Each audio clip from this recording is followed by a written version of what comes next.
sejam todos muito bem-vindos a mais um episódio do SamelCast, o podcast que transforma informação em saúde.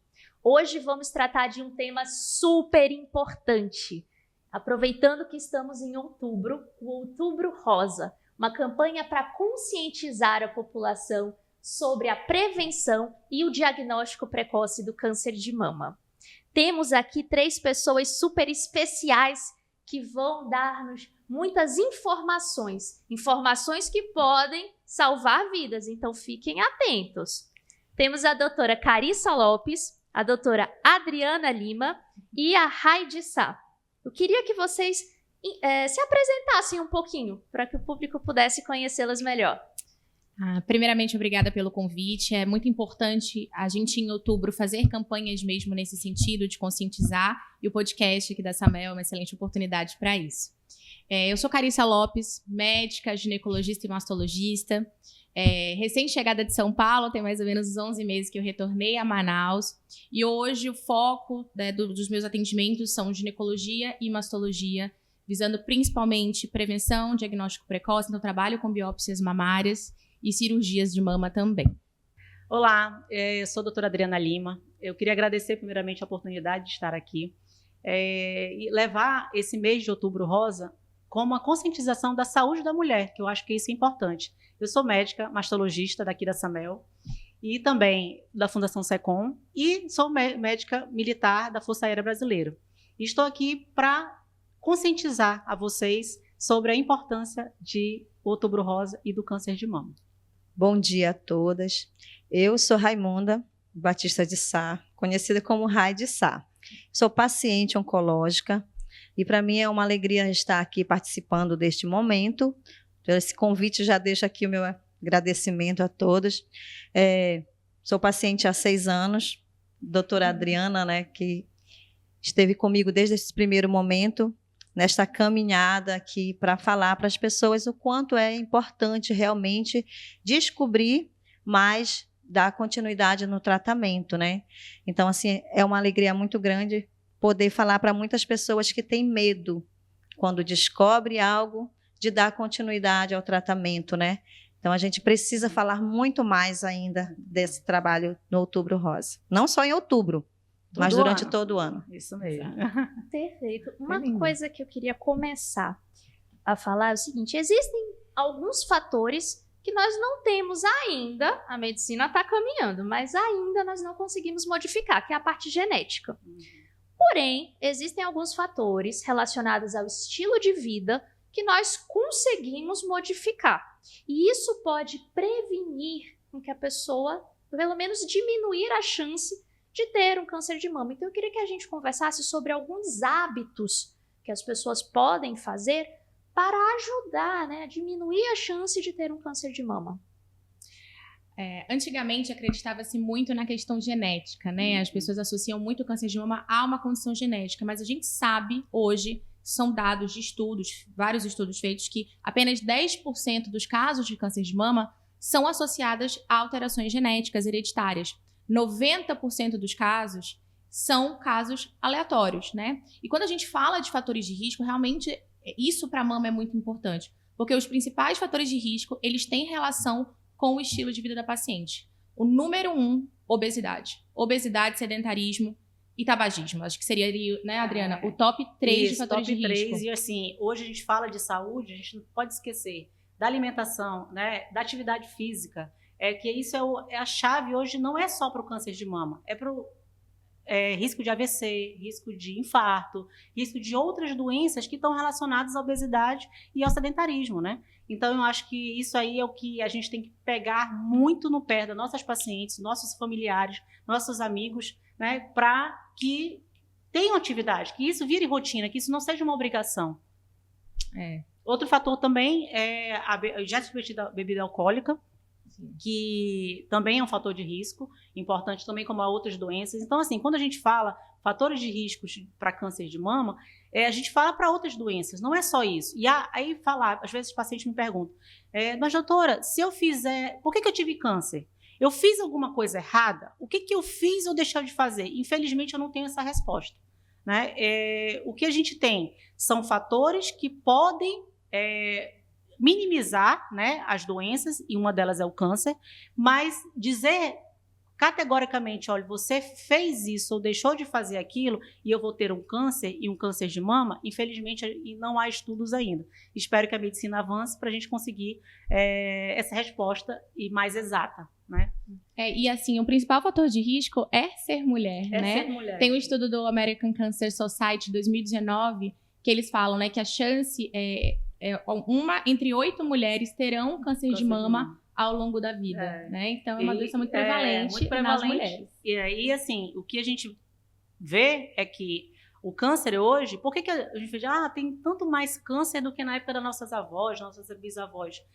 A única resposta é o diagnóstico. Hoje, a gente tem mais facilidade de ter diagnóstico de câncer, né? A informação está chegando mais. Então, hoje, o nosso papel aqui é que cada dia a gente consiga levar mais informação para a população que está em casa, para os amigos, para a família, né? Escutar, lembrar, o rosa é o mês inteiro, o ano inteiro. Então, não é só vestir uma camisa, vestir uma roupa rosa, é você procurar se cuidar, se amar, né? Eu acho que o mais importante é levar saúde, informação, para que a gente consiga se amar e a gente consiga se cuidar. Por que a gente fala a gente? Porque eu sou mulher. Porque eu tenho uma mãe, eu tenho uma filha, né? Eu tenho uma amiga, então isso que é importante. E assim, com essa pergunta, né? Eu como paciente, eu fiz essa pergunta, né?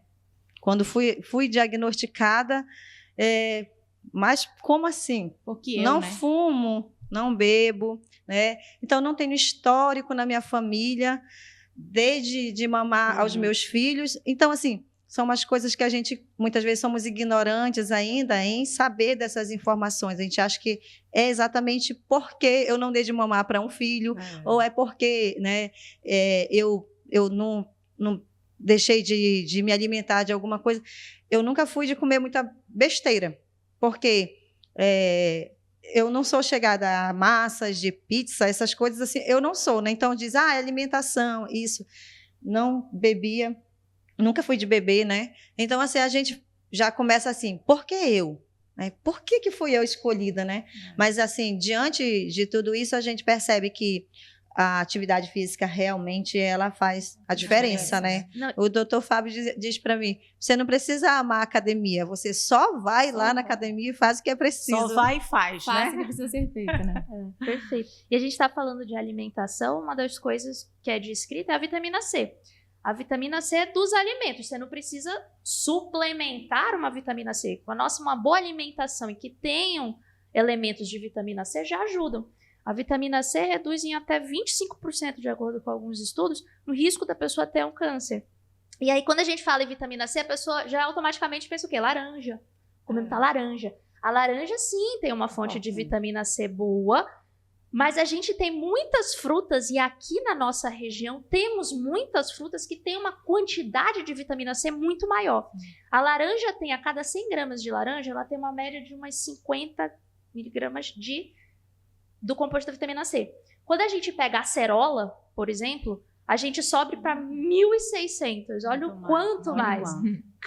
Camo, que tem na nossa região, que eu acho que é uma das frutas que mais tem uma concentração de vitamina C.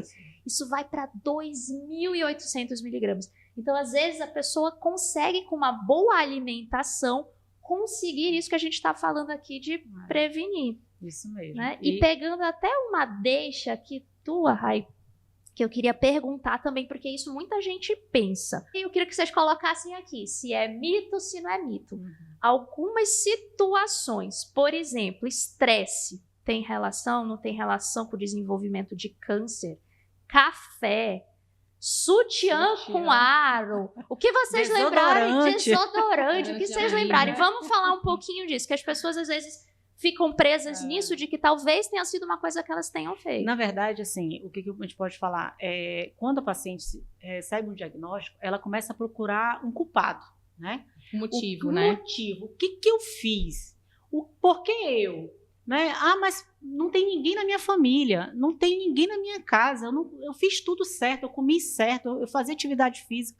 Infelizmente, como eu disse, não tem essa resposta. Mas existem mitos, né? O sutiã, nossa, quantas pacientes chegam, doutora, mas será que foi o sutiã com aro que me fez ter câncer? Infelizmente não. O trauma, às vezes o paciente chega assim, é porque meu neto... Veio um baque, né? Meu neto machucou, deu um chute com a bola e a bola foi na minha mama e aí deu um câncer.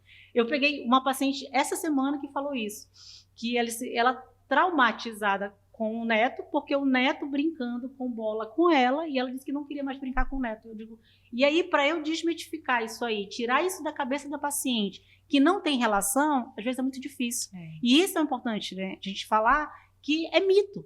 Mito trauma, mito sutiã, mito desodorante, mito o estresse. Eu acho que são outros fatores também. Mas ele causar o câncer sozinho, não acho. Não sei se você tem uma opinião diferente. O câncer de mama é o câncer mais comum da mulher no mundo, né? Perdendo só para os cânceres de pele. Então, é uma doença muito recorrente na nossa população, né? Na população feminina no geral. Só no Brasil, esse ano, são estimados pelo INCA mais de 73,600 mil novos casos. Então, assim, é uma doença realmente muito prevalente. A gente fala tanto de fatores de risco, de prevenção de fatores de risco, pensando em diminuir a nossa chance. Mas a chance, ela existe, mesmo para pessoas que são magras, mesmo para pessoas que fazem atividade física. E isso não tem a ver com condições emocionais. Às vezes a paciente se culpa muito. Eu tenho rancor de tal pessoa, né, Adri? E aí, não é isso que causa. Nós somos mulheres, a gente tem hormônios. A maioria dos cânceres de mama são hormônios dependentes. Então, assim, não é sua culpa. Aconteceu uma doença que por algum motivo deveria acontecer e aconteceu ali.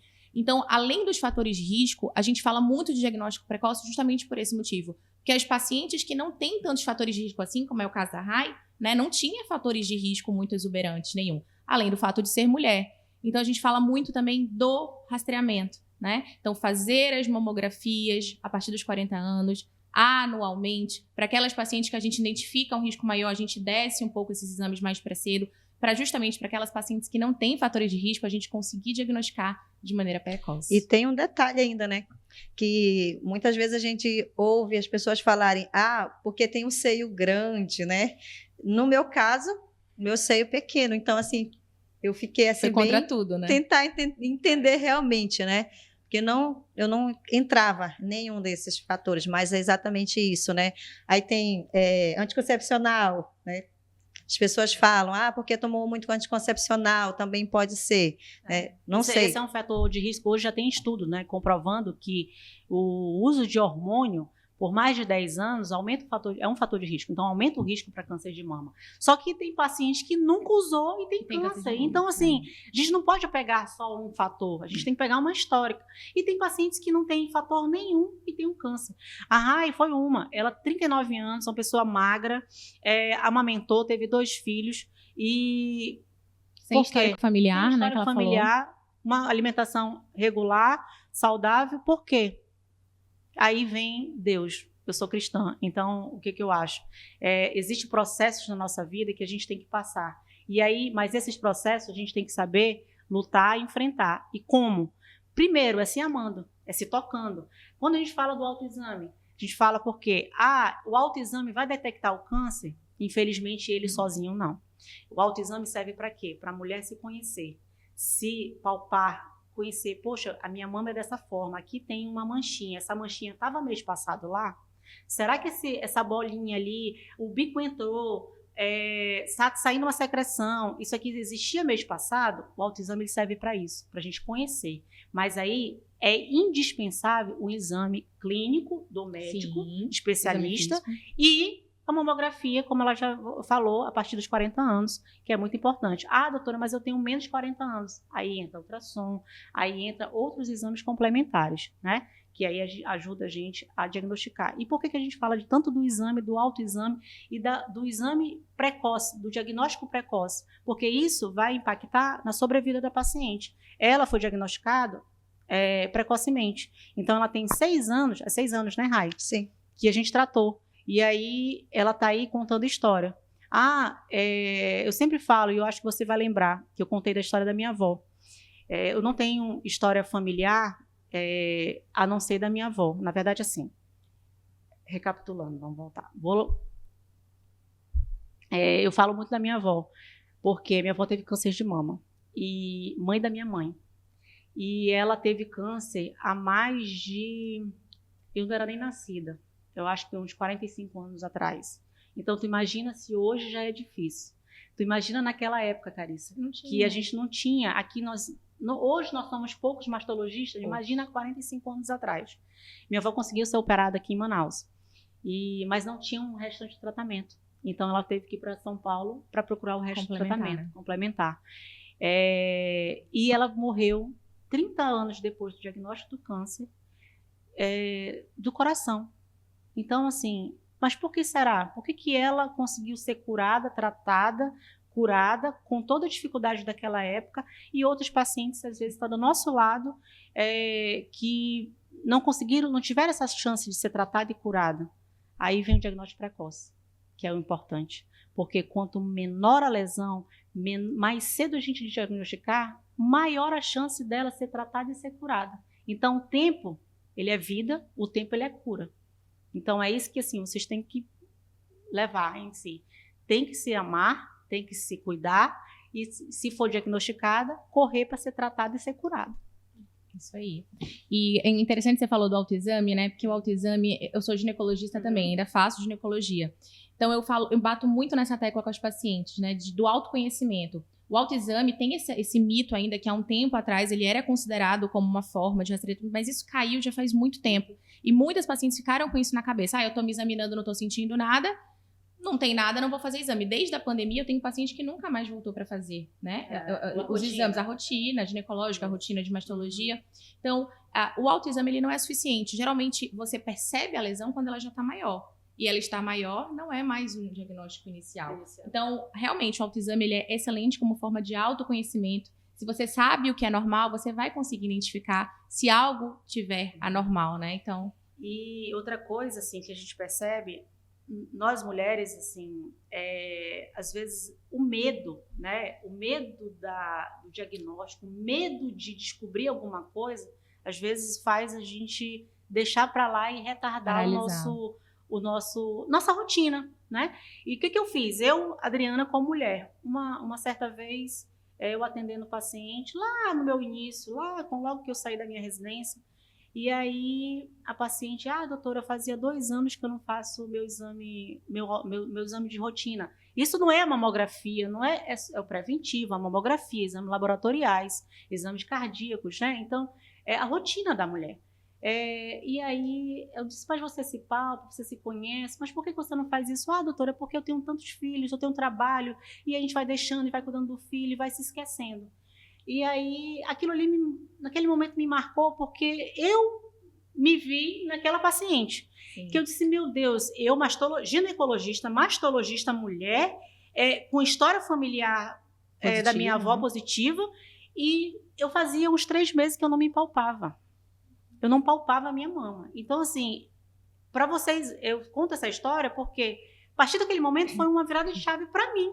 Eu, como especialista, cuidando dos outros e esquecendo de mim. E aí eu disse, não, agora, o que eu faço? Eu coloco o início do mês. Para mim, o que eu falo para os pacientes, se palpa após a menstruação. Doutora, mas eu não menstruo, porque eu uso anticoncepcional, eu uso um DIU hormonal, eu uso alguma outra coisa. Então, escolhe uma data do mês. E eu fiz isso comigo. Eu digo, na primeira semana do mês eu tenho que me palpar. Então, eu já consigo, eu digo, meu Deus, já me palpei? Não, se eu não lembro, vou me palpar, nem que seja de novo. Entendeu? E eu fiz esse trabalho comigo. E aí os meus exames de rotina, quando é que são feitos? Eu sou militar da FAB, então lá a gente tem que fazer obrigatoriamente uma vez por ano. Mas o que é que eu me determinei para mim? No mês do meu aniversário, eu tenho que fazer os meus exames, porque eu tenho que me cuidar, então é meu autocuidado, e aí eu vou fazer. Eu faço toda a minha rotina no mês do meu aniversário. A minha gosto. Olha aí. A minha gosto. E muita gente nesses exames, muita gente fica com medo, que é aquilo que você falou, sim, de uma mamografia. Sim. Porque a mamografia dói, porque, sei lá, se dá risco de radiação, não tem essas ideias? Muito. E aí, essa da radiação, eu gosto sempre de falar o seguinte, se você simplesmente viver na Terra, a gente recebe algumas radiações, né, que é normal. Radiação que vem do Sol, radiação de estrelas, radiação do ar, radiação do Sol, enfim, dos aparelhos, tudo tem radiação. Se você pegar a radiação da mamografia, é um negócio mínimo. Se você fizer um voo de 7 horas, mais ou menos, um voo mais longo, 7 a 10 horas, o Que não é possível, que às vezes a gente pega numa escala, 2 voos, não sei o que, dá isso. Ou uma viagem um pouco mais longa, dá isso. Esse voo, você pega uma radiação que seria até um pouco maior do que a radiação da mamografia. De tão pouca que essa radiação é, pro grande benefício que esse exame traz. Né? A mamografia, ela consegue detectar microcalcificações, microalterações, que às vezes o ultrassom não detecta, que o exame de mama... A ressonância não detecta, é só mamografia. Só mamografia. Então é importante, não é? Ela deixar isso bem é claro. o padrão ouro. É o padrão ouro. fazer Essas calcificações que você está falando são como se fossem grãozinhos de areia. Tu imagina, não dá para palpar. Não consegue ver, não consegue palpar. E só quem vê é a mamografia. A ultrassom vê? Não. A ressonância vê? Não. E aí, quem é? Quem que ganha? Então, é mamografia. Eu só tenho dinheiro para pagar um exame. Qual é que eu vou pagar? Mamografia. No meu caso, foi a mamografia Que detectou, que né? detectou. Pois é, importantíssimo. Na ultrassonografia, ela não apareceu, mas Foi a na mamografia. mamografia... E isso é legal a gente falar também, né? Que a mamografia, ela é o padrão ouro para a gente fazer diagnóstico precoce, porque as microcalcificações é o câncer no seu estágio mais inicial, que é o carcinoma ductal in situ, né? Antes de virar câncer, ele tem essa característica. E aí, a mamografia, os estudos mostram que ela reduziu em 30% a mortalidade.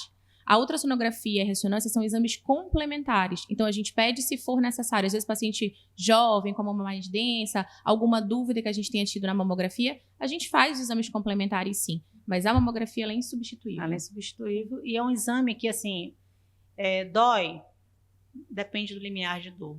Mas é tão rápido. É rápido. É tão simples, né? Assim, o que demora mais? É o posicionamento da sua mama no aparelho. Depois que posicionou, ele vai ali, grosseiramente falar, comprimir, amassar a sua mama, mas é tão rápido, né? Que você respirou, acabou.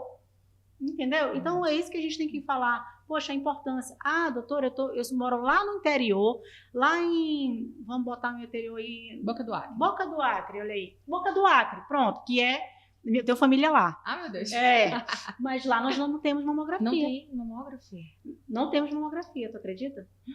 E um interior, que é do Amazonas, a 200 quilômetros de Rio Branco, que é na capital do Acre, nós não temos mamografia. E aí, doutora, o que eu faço? Aí, lá é o que temos. Então, a gente faz uma ultrassom. Mas o que eu falo? Eu já fui algumas vezes atender lá como ginecologista. E eu falo para os pacientes, poxa, você não tem condições de ir a Rio Branco para fazer mamografia? Faça pelo menos a ultrassom, faça um autoexame, fique ali de olho, porque eu sei da dificuldade. Sim. Porque para você ir, você paga o transporte de ir, de volta, mais o exame, porque chegar lá para fazer no sujo tem que ter que esperar, né? Então, assim, essa paciente, infelizmente, ela vai ter que ser com ultrassom. O médico que não é o ideal, é o disponível. médico que está disponível. Mas, assim, a paciente aqui no interior, vamos dizer, aqui, Iranduba. Eu nem sei se Iranduba tem mamógrafo, mas pertinho, é bem mais perto de Manaus, né? Amiga, é porque aqui no Amazonas a gente tem essas particularidades, né? Muito. A gente não tem estrada, a gente tem rios. Então os acessos são mais difíceis. O acesso é muito mais difícil. E é o que eu falo, assim, a importância de a gente falar não só da mamografia, falar também do câncer de colo de útero, porque hoje o câncer de mama no Brasil, ele é a maior prevalência na mulher. Porém, região norte perde. Região norte é o câncer de colo de útero. Inclusive, então, o que mais mata, né? Que é o que mais mata no norte e nordeste. E aí o que a gente fala? Por isso que o outubro não é só da mama, é a saúde da mulher. Eu friso muito isso, porque não é só mamografia, é o preventivo, né? E o preventivo tem que ser feito anualmente, assim como a mamografia a partir dos 40 anos, anualmente. E aí o preventivo, a partir dos 25 anos, mulheres com vida sexualmente ativa, né? Até os 65 anos de idade, a gente faz a coleta do preventivo, que é o método de rastreamento do câncer de colo uterino, como a Adriana bem falou, super prevalente na nossa região, né? Ele ocupa aí, às vezes, fica brigando com a mama no primeiro lugar. É uma particularidade nossa, diferente do sul e do sudeste. E é importante a gente falar também que o câncer de colo de útero, ele é causado por um vírus chamado HPV. Então, o SUS, ele disponibiliza vacina para meninas e meninos dos 9 até os 14 anos. Isso. E para pacientes que têm algumas comorbidades, pacientes oncológicas, elas têm esse amparo do SUS para fazer até os 45 anos essa vacina. Então, é uma vacina que está disponível para as pacientes que passaram dessa faixa etária do SUS. Está disponível na rede privada também. E uma doença que tem prevenção. Então, tem uma vacina que previne contra o vírus que causa mais de 98% dessa doença, né? O agente causador do câncer de colo de útero. Então, é bem legal a gente falar do rastreamento, que é o preventivo, e da vacinação. Perfeito. E você que está curtindo essa conversa, dê o like, se inscreva no canal e compartilhe com pessoas que vão se beneficiar de tudo que a gente está falando aqui. Uma outra coisa que a gente acaba pegando muito também no consultório e de informações de pacientes é que elas têm medo do tratamento. Ah, eu vou fazer uma quimioterapia, tem um efeito colateral, como que vai ser? E acabam, às vezes, prolongando o início ou fazendo tratamentos naturais. O que vocês podem falar sobre isso? Funcionam esses tratamentos naturais? Isso é um tiro no pé? Como é que é aí? Quando a gente dá um diagnóstico de câncer de mama, eu trabalho com biópsia, então acaba que eu dou muito diagnóstico para as pacientes, né, porque elas acabam voltando depois para a gente ver os resultados, é que o câncer de mama ele não é uma doença só, né? Além da biópsia comum, que a gente tem o resultado de câncer, a gente faz um exame chamado imunistoquímica, que define o tipo do tumor que a paciente tem, o subtipo tumoral.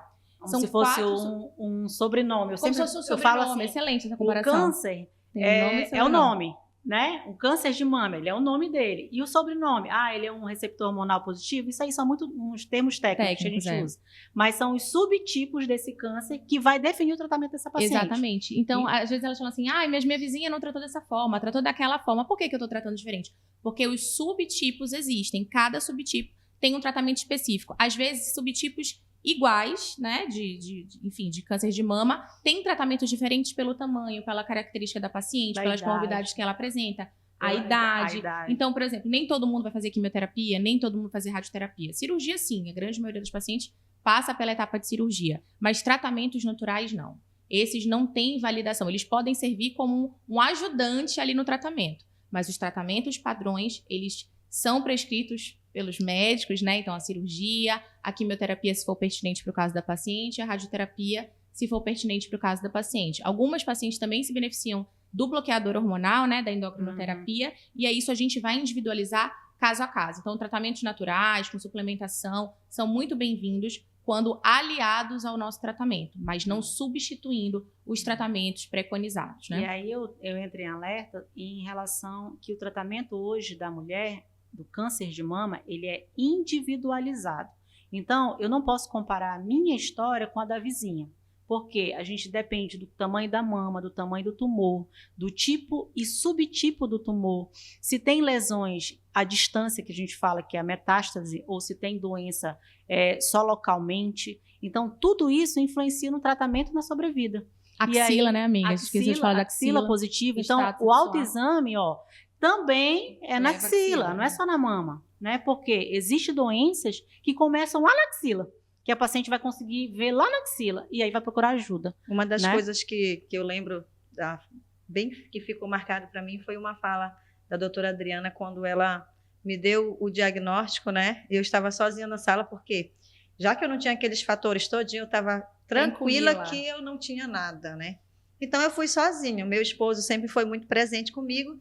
Ele falou, tu quer que eu vá com você? Eu disse, não precisa, né?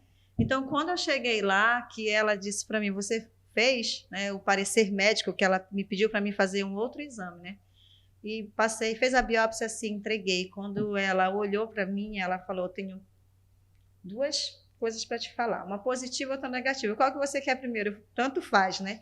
Então, no momento em que a doutora Adriana me deu o diagnóstico ali, que ela me falou, a decisão é sua. Se você quiser tirar toda a mama, você tira. Se não, você quiser, doutora, eu tiro só o quadrante, eu vou respeitar. Mas se você disser assim, não, eu vou embora para casa, eu vou viver o que eu tenho que viver. Mas naquele momento ali, eu decidi fazer o tratamento.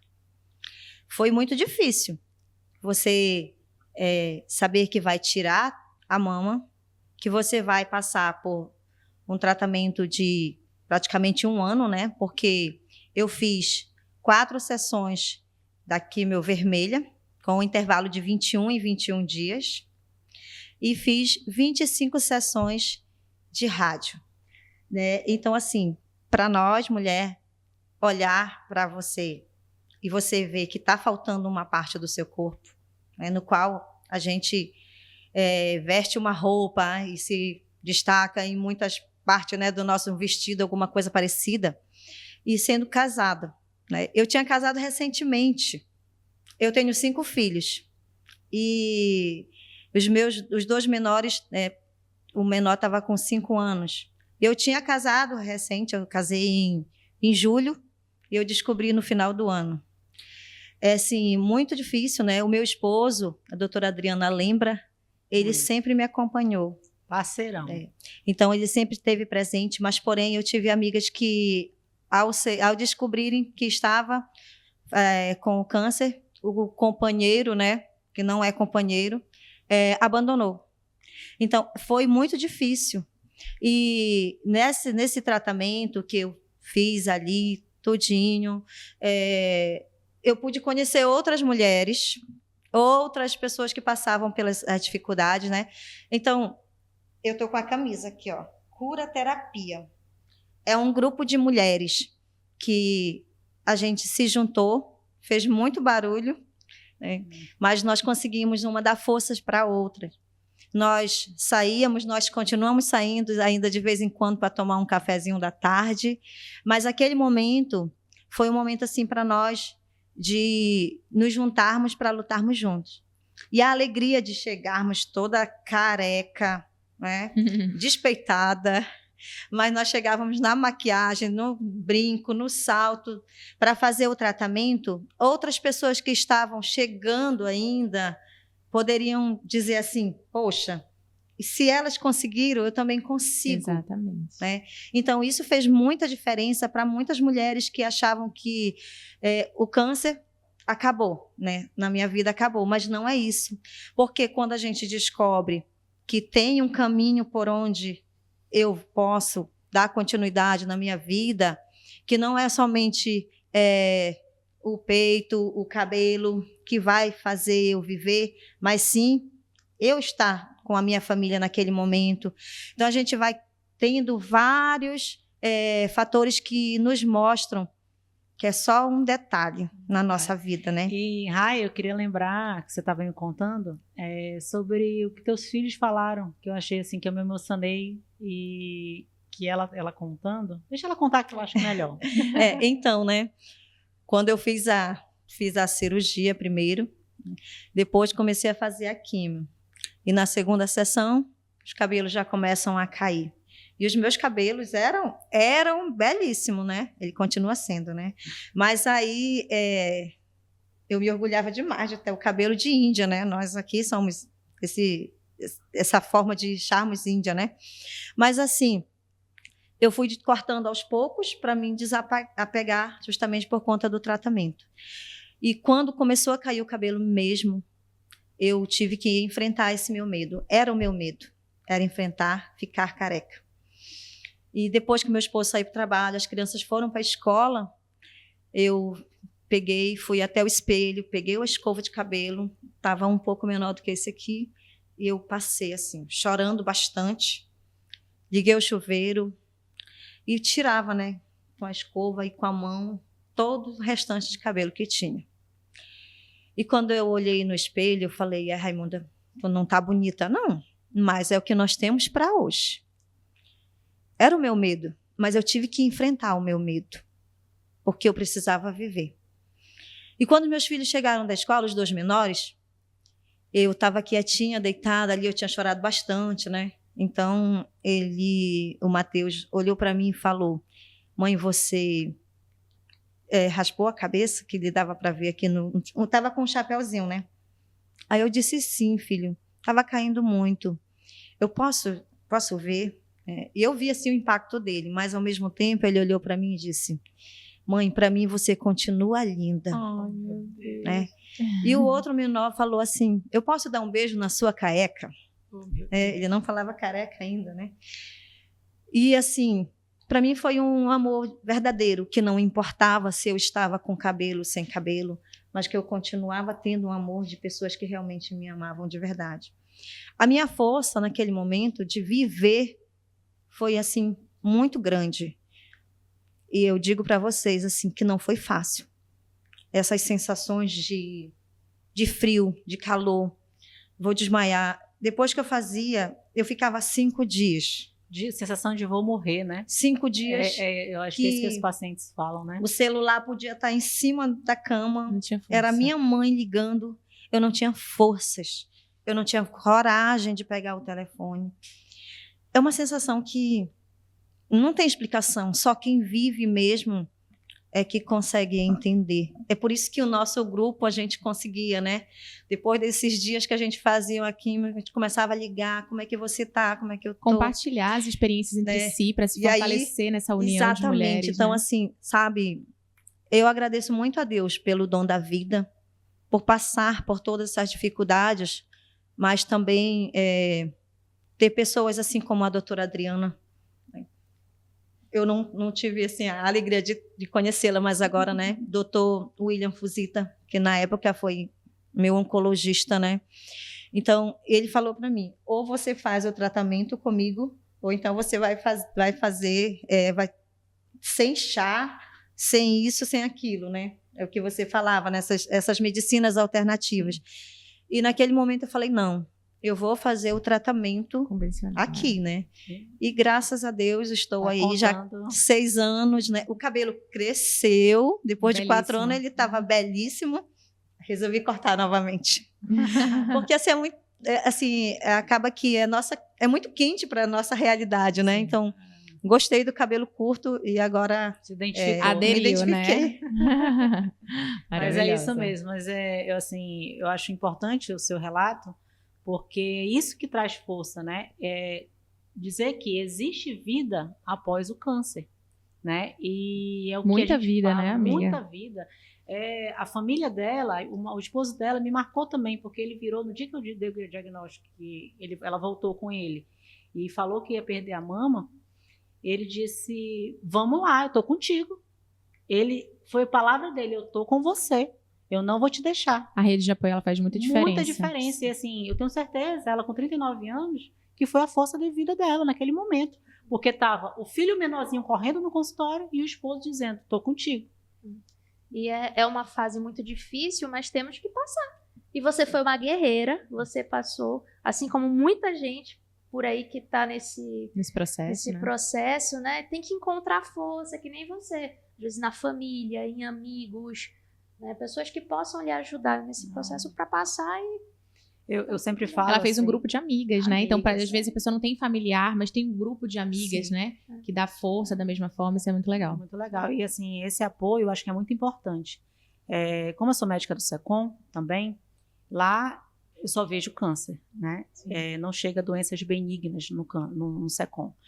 E o que eu percebo para os pacientes? Pacientes que chegam, vamos lá, eu vou conseguir, feliz, e assim, doutora, e se maqueio, continuo tendo uma vida após o câncer. Mesmo durante o tratamento, o processo é mais fácil, né? Nem sempre essas pacientes têm o apoio de um esposo, porque às vezes o esposo realmente deixou, né?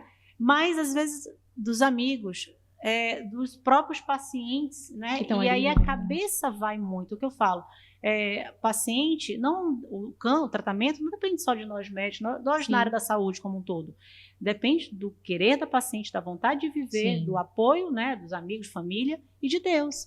Então, não é sozinho, mas eu confio em Deus, não vou fazer nada. Não, Deus deu sabedoria a nós da saúde para a gente diagnosticar e tratar, para poder vencer o câncer, né? Então, o testemunho dela é muito importante, de você acreditar e saber que existe tratamento, existe cura e existe vida após o câncer. Eu acho que esse é o maior recado que eu tenho a dar aqui hoje, eu acho que é esse. E assim, né, em casa, eu andava sem lenço, sem peruca, porque não conseguia ficar muito tempo com... Né? Então, assim, eles nunca tiveram assim, esse preconceito de andar comigo. Você foi acolhida, né? Sempre estavam junto ali. E quando ela falava em Deus, eu sou muito católica, né? Então, eu sempre tive a minha agenda muito cheia por conta de comunidade, igreja, né? Os dias que eu estava ruim na cama, eu ficava ausente. Mas eu sempre estive presente dentro da igreja. Sou voluntária na Fazenda da Esperança, o grupo do ECC, que é o Encontro de Casais, né? E hoje ainda continuo fazendo o mesmo trabalho, porque foram coisas que me deram forças para continuar, né? Não fiquei em casa só ali chorando, já estou doente, vou morrer, não. A gente tem que ter essa força de vontade, tem que ter a família, mas também a gente tem que buscar ocupar a nossa mente. Eu nunca fui num consultório de psicólogo, nunca fui, sim, porque eu me ocupava muito, né, em estar ali, a Fazenda da Esperança trabalha com pessoas com dependentes químicos, então, ser voluntária, acolher as mães que vêm em busca de ajuda com essas pessoas, acaba que você esquece do seu problema, que você só tem um câncer. Desfoca, né? E as pessoas que estão ali são mães que vêm com os filhos que estão nas drogas, e ela sofre muito mais do que eu que estou apenas com um câncer. Então, para mim era tão pequeno que eu acabava esquecendo muitas vezes. E assim, essa busca sempre por Deus, né, de estar dentro da igreja, ocupando a mente, fazendo algum trabalho, isso fazia eu esquecer desses momentos. Fez a diferença. Fez a Né? diferença. Você pegar a sua fé, né? Exatamente. Legal. E tem uma outra coisa que eu acho que também é importante a gente sempre falar aqui, é que apesar de termos uma maior quantidade de mulheres tendo câncer de mama, os homens também têm o risco de ter o câncer de mama. Existe câncer em homens também, câncer de mama em homens. Homens têm mamas, não são mamas desenvolvidas como na mulher, mas eles têm tecido mamário. Então, é possível, tá? Existe câncer de mama em homem, são 1% do total de casos. Eu já tive a oportunidade de ter pacientes do sexo masculino, então é importante que, eventualmente, os homens também se conheçam, tem essa questão de autoconhecimento, porque não tem rastreamento padronizado para homens, não tem essa recomendação formal, mas que se conheçam e, eventualmente, a palpação, há uma diferença na mama, é interessante que passem com um mastologista, com um especialista para conduzir. Existe uma patologia benigna muito comum no homem, né? Uma doença chamada ginecomastia, que é o desenvolvimento da glândula mamária. Aí acaba chegando muito no consultório pra gente, né? E muitas das vezes chega com essa queixa, e na verdade aí é um a gente nódulo. descobre um nódulo, e aí às vezes o nódulo é câncer, porque na maioria das vezes, quando o homem tem um nódulo em homem, é um câncer. É câncer. Mas também tem tratamento. E às vezes é importante que, algumas vezes, o paciente seja diagnosticado pela mulher. A mulher, às vezes, vai deitar no colo do homem, sente ali aquele carocinho, sente uma coisa diferente. E aí, porque o homem não tem o costume de se cuidar. Tem mais tabu, né? Em relação tem mais tabu, a se tocar. E às vezes a mulher que percebe. A nossa conversa está ótima, mas infelizmente estamos chegando no encerramento do nosso podcast. E eu queria que vocês dessem uma mensagem, um conselho para as pessoas que nos ouvem neste momento. Uma mensagem positiva. Como eu falei há pouco, o câncer é um diagnóstico difícil, né? Na mulher, perdeu a mama, perdeu o cabelo, faz muita diferença. Mas o que a gente, nossa luta diária, nós como mastologistas, como ginecologistas também, é levar aqui a informação que hoje você se cuidar, se amar, se conhecer, vai fazer a diferença. Porque se caso for diagnosticada, tempo é vida, tempo é cura. Então, quanto antes você ser diagnosticado, melhor você vai ser tratado e melhor quanto antes você vai ser curado. E o câncer tem cura e existe vida com o câncer. Então, eu acho que esse é meu recado. Agradeço imensamente aí esse convite e estou à disposição a vocês de casa e a vocês aqui. Muito obrigada. É isso, né? A importância da gente estar aqui é exatamente essa, conscientizar as pessoas e que as pessoas usem essas informações aqui para agregar na sua vida também. A gente fala tanto de prevenção, de rastreamento, mas influenciem outras pessoas, conversem na sua roda de amigas, mães. Às vezes a gente nem sabe o que está acontecendo com a nossa irmã, com a nossa mãe, né? Então puxem isso, né, no domingo de família, conversem sobre cuidados, sobre exames, como está a saúde, se está sentindo alguma coisa. Às vezes é difícil trazer essa população mais idosa para o nosso lado, né? Então a gente precisa fazer esse nosso papel social também, de conversar com um colega, de conscientizar, Outubro Rosa, você se tocou? Você fez seus exames esse ano? É importante a gente falar sobre isso no nosso meio, né? Com as nossas mulheres. Então, o Outubro está aí, né? Uma excelente oportunidade de você, mulher, atualizar seus exames, procurar o seu especialista, fazer o seu preventivo, a sua mamografia e deixar esses exames em dia. Afinal de contas, todo câncer diagnosticado precocemente tem chances de cura mais alta. A gente fala aí 95% de chance quando a gente menciona um câncer de mama, né? Quando a gente tem esse diagnóstico mais inicial. Então, previna-se, cuide-se, façam o rastreamento de vocês e estamos à disposição, né, para cuidá-las e orientá-las da melhor maneira possível. Mais uma vez, agradecendo a oportunidade de a gente estar aqui disseminando informação que gera saúde, né? Obrigada.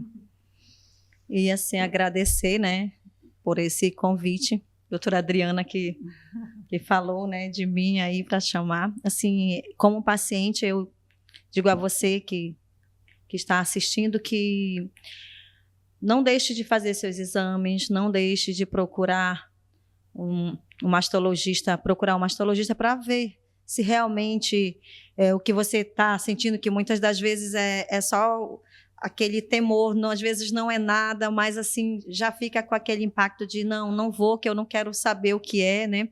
E esse medo, ele acaba que piora a situação da pessoa, né? Então, não deixe de procurar fazer seus exames. E se descobrir algo, enfrente. Não é fácil, é muito difícil, mas passa. Tudo passa, né? E, assim, a alegria depois de você de olhar lá para trás e você ver, eu venci, eu consegui, né?